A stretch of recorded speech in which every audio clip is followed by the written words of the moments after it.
አንድ ተራ የስልክ ጥሪ ለመተት ወይም ለክፉ መናፍስት በር ሊሆን እንደሚችል ስንቶቻችሁ ታውቃላችሁ?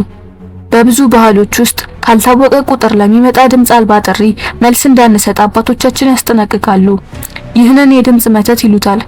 አሁን ባለንበት በ21ኛው ክፍለ ዘመን ግን ሳይንሱ እነዚህን ጥቃቶች በእውነቱ ከፍተኛ የድምጽ ሞገድ ያላቸው የስነ ልቦና መሳሪያዎች ሊሆኑ እንደሚችሉ እያረጋገጠ ነው። ዛሬ መጥፎ እድልን ወይም መተትን ወደ ህይወታችሁ ለማስገባት የሚሞክሩ 10 አስፈሪ የስልክ ጥሪ ምልክቶችን እንመለከታለን። ጥንታዊ የመንፈሳዊ ማስጠንቀቂያዎችንና የድምጽ ሞገዶች እንዴት ዲኤንኤ ላይ ተጽዕኖ እንደሚያሳድሩ የሚያሳዩ ሳይንሳዊ ማስረጃዎችን አቀርብላችኋለሁ። ለዚህ ዩቲዩብ ቻናል አዲስ ከሆናችሁ ቻናሉን ሰብስክራይብ በማድረግ እንዲሁም የደውል ምልክቷን በመጫን ቤተሰባችንን መቀላቀል ትችላላችሁ። እነዚህ ምልክቶች ካያችሁ ስልኩን እንዳታነሱት፣ በተለይ ደግሞ ምንም አይነት ድምጽ እንዳታወጡ። 10ኛ ላይ ያለው ብዙ ሰዎች የማያውቁት ግን ደግሞ በጣም አስፈላጊና በጣም ወሳኝ የሆነ ነው። አንደኛ፣ ከሌሊቱ 9 ሰዓት እስከ 10 ሰዓት የሚደረግ ጥሪ። ይህ ሰዓት የመናፍስት ሰዓት በመባል ይታወቃል። በሰዎችና በመናፍስት መካከል ያለው መጋረጃ የሚቀጥንበትና የሰው ልጅ መንፈሳዊ መከላከያ የሚደክምበት ሰዓት ነው። ከከባድ እንቅልፍ በድንገት ሌሊት 9 ሰዓት እስከ 10 ሰዓት ስንነቃ አእምሮአችን ለድንጋጤና ለጭንቀት ሆርሞን ኮርቲሶል በእጅጉ የተጋለጠ ይሆናል።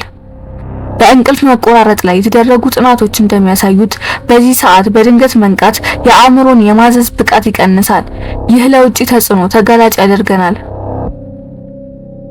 ሁለተኛ፣ የዝምታ ጥሪ። በሌላኛው ወገን ያለው ዝምታ የአካባቢውን ኃይል ለመሳብ ወይም የሰውን ኦራ ወይም መንፈስ ለማዳመጥ የሚደረግ ሙከራ ነው። ኢንፍራሳውንድ አንዳንድ ጥሪዎች ከ20 ሄርዝ በታች የሆነ ድምጽ ይልካሉ። ሰው ሊሰማው ባይችልም ሰውነትህ ግን ንዝረቱን ይረዳዋል። ናሳ ባደረገው ጥናት ኢንፍራሳውንድ በሰዎች ላይ ከፍተኛ ፍርሃትን፣ መንቀጥቀጥንና የቅዠት ስሜትን ሊፈጠር እንደሚችል አረጋግጧል። ይህ ስሜት ደግሞ ለጥቃት ያጋልጣል።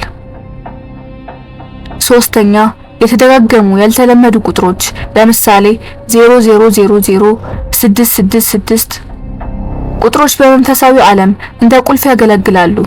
እነዚህ ቁጥሮች የሰውን የኃይል በር ለመክፈት ያገለግላሉ። ሳይኮሎጂካል ፕሪሚንግ እነዚህን ቁጥሮች ማየት ድብቁ አእምሮአችን ወዲያውኑ የፍርሃት ምልክት እንዲሰጥ ያደርጋል። ይህም የሰውነታችንን ንዝረት ይቀንሰዋል። አራተኛ፣ የራስ ድምጽ ማስተጋባት።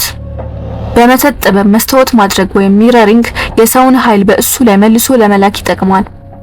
ሳይንሱ ቮይስ ፊንገርፕሪንት እና ኤአይ ይለዋል።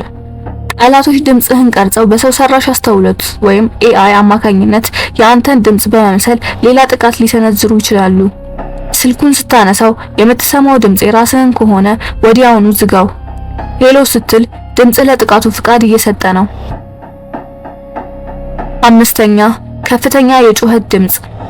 ይህ ድምጽ የሰውን መንፈሳዊ መከላከያ ሰባብሮ ለመግባት የሚላክ አስትራል ጩኸት ነው። አንዳንድ ከፍተኛ ድግግሞሽ ያላቸው ድምጾች የሰውነትን ጡንቻዎች እንዲኮማተሩና የደስታ ሆርሞን እንዲቀንስ ያደርጋሉ። የድምጽ መሳሪያዎች ሶኒክ ዌፐንስ ላይ የተደረጉ ምርምሮች እንደሚያሳዩት የተወሰኑ ድምጾች ማቅለሽለሽና ሚዛን ማሳትን ይፈጥራሉ። ስድስተኛ፣ ከሞተ ሰው ወይም ከተዘጋ ቁጥር የሚመጣ ጥሪ።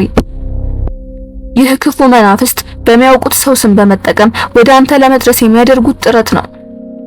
በቴክኖሎጂ የሌላን ሰው ቁጥር መስሎ መደወል ቢቻልም የዚህ ድርጊት ዓላማ ሰውን በድንጋጤ ሶል ሾክ ውስጥ በመክተት ለመንፈሳዊ ጥቃት በር መክፈት ነው። ሰባተኛ፣ በጥሪ ወቅት የሚሰማ ድንገተኛ ብርድ። መጥፎ መናፍስት ራሳቸውን ለመግለጽ ከአካባቢው ሙቀት ይወስዳሉ። ይህም ብርድ ይፈጥራል። ቫጊው ነርቭ ሪአክሽን አእምሮአችን የማይታይ አደጋ ሲረዳ ደም ከመላው ሰውነት ወደ ውስጣዊ አካላት ይሸሻል። ስልኩ ሲጠራ ብርድ የሚሰማችሁ ከሆነ ሰውነታችሁ የህልውና አደጋ ውስጥ መሆኑን እየነገራችሁ ነው። ስምንተኛ፣ ትዕዛዝ የሚመስል ሹክሹክታ። ንቃተ ህሊናችንን በማለፍ በቀጥታ ወደ ድብቁ አእምሮአችን የሚላኩ ድግምቶች ናቸው። አእምሮአችን ከወትሮ ንግግር ይልቅ ሹክሹክታን በፍጥነት ያስተውላል። ሹክሹክታ የፍርሃት ማዕከላችንን በማነቃቃት መጥፎ መልእክቱ በቀላሉ እንዲሰርጽ ያደርጋል።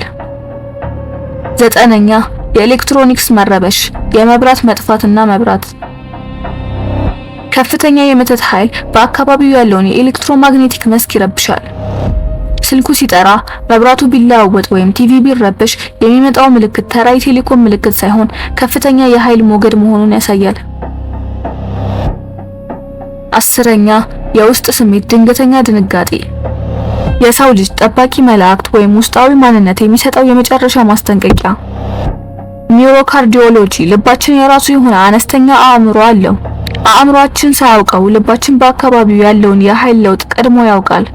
ስልኩ ሲጠራ ልብህ አታንሳ የሚልህ ከሆነ ያንን ድምጽ ስማው። አሁን የጠቀስኩላችሁን 10 ምልክቶች ቢያጋጥሟችሁ ማድረግ ያለባችሁ፣ አንደኛ ስልኩን አለማንሳት፣ ሁለተኛ መልስ አለመስጠት። በብዙ ባህሎች ድምጽህ እንደ ውል ይቆጠራል። ሄሎ ማለት መጥፎ ኃይል እንዲገባ ፍቃድ መስጠት ነው።